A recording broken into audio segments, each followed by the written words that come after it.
Hey everyone, and welcome back to my channel, or hello if you're new here. 1, 2, 3, funk it.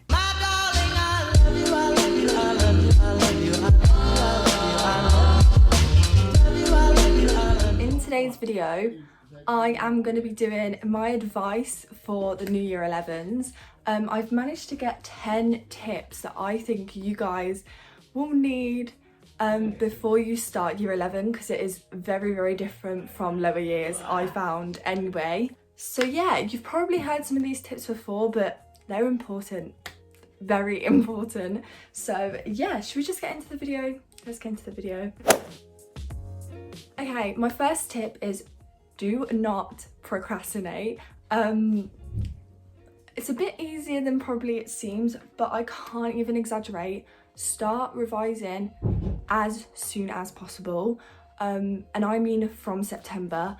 If your mocks are in like a month, start now, because it's better to space out all your revision than just try and cram it in one night. Cramming just does not work for year 11. It might work for year 10 and year 9, but it just does not work for year 11. And even though I am saying like revise as early as possible, do space out how much you spend to revise, and make sure you do take a break after your mocks. So what I did, I started revising as soon as possible, and then I had mocks and took a week break before I went straight back into intense revising again, just because that break will clear your mind a bit and then give you a chance to like reflect. But honestly, I can't even stress, as soon as you got to September, you need to start revising. I know it's very stressful, but it will help you so much. My second tip is actually keeping your friends close. This sounds like a bit weird, but you're all so stressed in year 11 that you start getting really like bitchy at each other. And I experienced this a lot, and I actually had one of my biggest friend falling outs ever while I was in year 11, so I can't even exaggerate.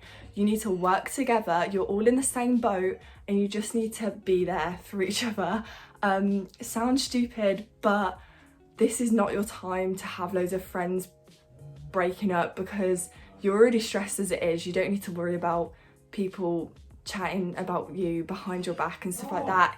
So just stay as close as possible and look after each other, because you're all stressed, you all need a bit of support. Sorry about my brother again, as per usual.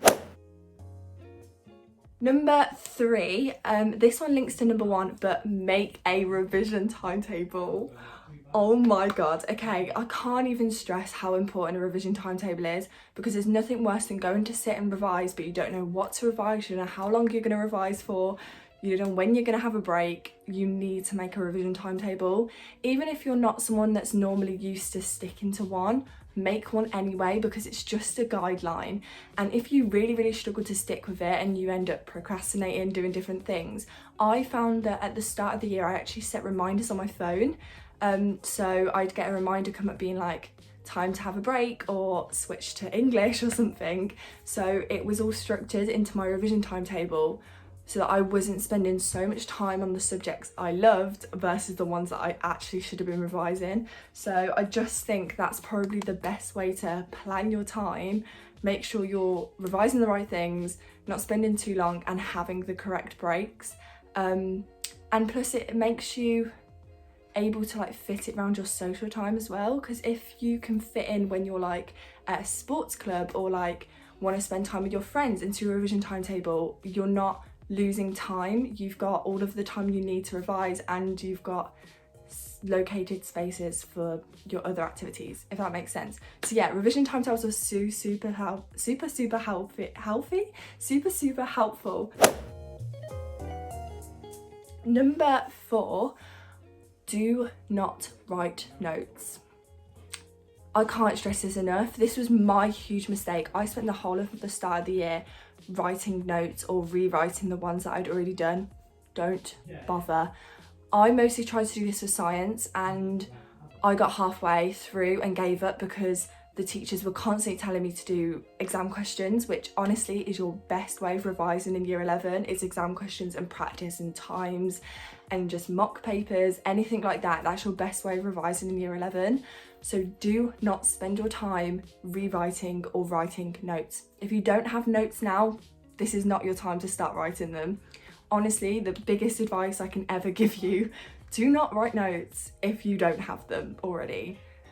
There is no point. Flashcards are okay as long as you like are not blabbing on and have like 60,000 flashcards that literally make no sense to you. Be short, snappy, know exactly what you need to know, and do exam papers, because those are the ones that are going to help you the most. Just don't write notes, okay? I have loads of notes that I wrote through year 9 and 10 and I didn't use them in year 11 at all. I was more likely to just sit and write questions to answers. Questions to answers, answers to questions. So yeah, that is my best tip for revising during year 11. Writing notes is not going to help you, okay? My tip number 5 is actually know when you're pushing the limit. Like, I've already spoke about revising for this whole video, but you need to know when to stop, because teachers will beg you to revise, your parents will beg you to revise, and there will be a lot of pressure on yourself to get the grades you want to get. But you need to know when enough is enough. When the teachers are absolutely begging you to do a revision, you need to know that sometimes they're not talking to you, sometimes they're talking to like Jimmy who sits at the back of class looking through the window. Do you know what I mean?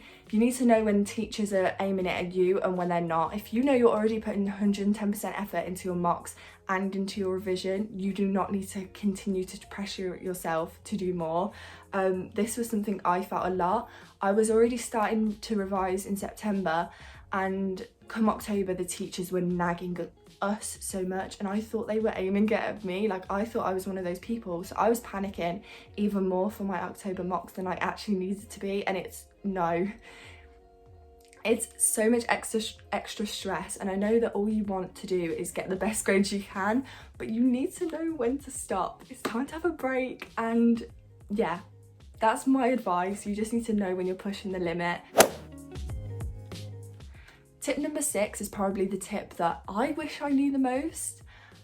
Take mocks seriously. From someone who was class of Corona, and the fact that the mocks was all I had to go by, you really need to take them seriously. These are the only opportunity that you get through the year to see actually how you are doing. They are realistic depictions of your like progress at that current moment. So take them seriously. I know that they're just like a practice run, and you can say what you want, like, oh, it's nothing, they're just mocks, it's not the real thing. But from those mocks, you can see where you're going wrong, and it gives you key points of where you need to improve. And that is the most important, I think, throughout the whole of year 11. As someone who wanted to get the best possible mark they could, I found mocks so useful. Even if I did really good on a mock paper, you always need to find something you can improve on, and obviously you work on that, and that's how you get more marks. You gain marks from areas that you were struggling with before, if that makes sense. So yeah, try and take mocks as seriously as possible. Obviously don't stress too much about them, because at the end of the day, this isn't your full grade. But, well, I mean, it was for me. But yeah, please just take them more seriously than you think they are, because they are so good for telling you what you do need to revise and what you don't. Like, do you know what I mean? It's basically your brain on a paper. Tip number 7 is probably one you're not going to expect, and that is stop focusing on the grade you're getting. And I know this is so stupid, but your GCSEs are marked. The grade boundary changes every single year. It's not a set in stone grade boundary. So what you might be getting a 7 in one paper might be an 8 in your actual GCSE, or a 6 in your actual GCSE.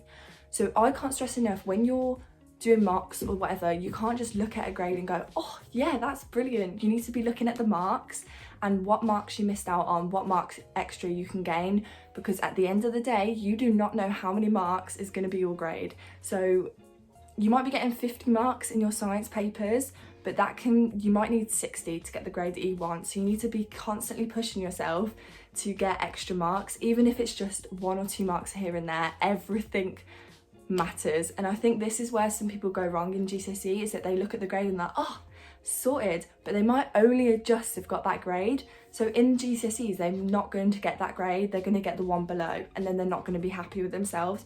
So stop focusing on your grades and focus on the marks you're getting, because that means a whole lot more when you actually come to sit your exams than the grades will. Just thought I'd let you know.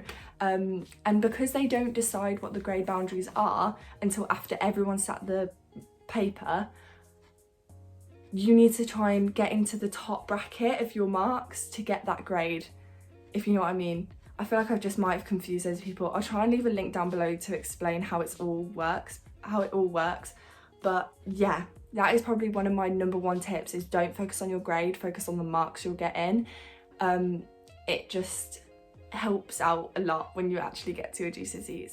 That's what I found anyway, even though I didn't even take the exams. But yeah. Tip number 8 is be selfish. I know this sort of contrasts between tip number 2, but at the end of the day, you need to stop caring about what everyone else is getting. You need to look at your own goals and look at what you need to do to achieve them, not what Bob's doing, not what Megan's doing. You need to do what you're doing and what you want to get, because at the end of the day, no one else's grade or marks in the actual GCSEs matters except your own. So be selfish, look at what you need to do and do it. That's as best as I can say. Loads of people used to ask me about my grades, and I came to the point where I didn't even tell them, because at the end of the day, it's none of their business. And what I think is good is what they might not think is good, and what I think was not so good is what they thought were good. If that I've really just confused myself. But yeah, anyway, people work at different rates, so there's no point comparing grades or marks or getting down because Sarah got more than you. Do you know what I mean? You need to be selfish and look at your grades only. Yeah, that's probably my best advice. Tip number 9 will probably just completely juxtapose everything I've just said, but spend time with your friends. Like I've said earlier, this is such a stressful period in your life, and you need to have some downtime, you need to have some breaks, and you need to just have some fun, because school is stressful, teachers are stressful, your parents begging you is stressful, so you need a way to relieve that. And spending 1 or 2 hours on the weekend with your friend is not going to make you get 2 grades lower in your GCSEs. It's really not that much of a big deal. And sometimes just even a FaceTime call with a friend can make such a difference. Honestly, it can just cheer you up, lift your spirits, and make you feel more relaxed for GCSEs. I found that towards the end, spending more time with my friends made me less stressed for mocks, because it almost was like, gave me a positivity in life. Do you know what I mean? It sounds stupid, but friends cheer you up, and that positive mindset will go through all the way into your mock grades. So yeah, spend time with your friends or family, or just doing hobbies that you enjoy and you get fun out of, because it will pay off. It will make so much sense and will just de-stress you. And then my final tip is probably the most useless tip ever, but do not worry. At the end of the day, it is what it is. And I know that's really, really annoying, but worrying will only make it worse. And I definitely found this. I am a worrier. I will worry about my grades, even though most people told me that I didn't need to worry. I still did. Exams made me really nervous because I felt there was so much pressure on me. And you just need to know that as long as you've put 110% effort into your revision, it's all going to be fine. It doesn't matter what that final grade turns out to be, as long as you know that you put your heart and soul into that paper and you left blood, sweat and tears in that exam hall. And at the end of the day, even if it is not the grade that you wanted to turn out, as long as you did put all your effort in, it does not matter.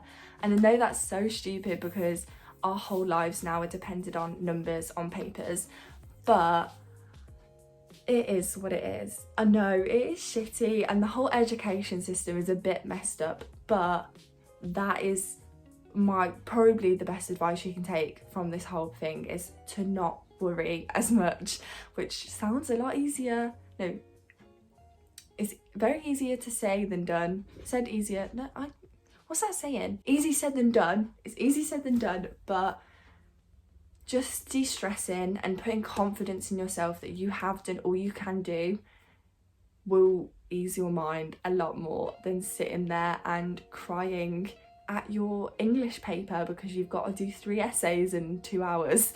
So do you know what I mean? It just makes more sense. But yeah, that's my final tip. I really hope that all of this did help you if you're going into year 11 this year. It might seem stressful, but just stick with it.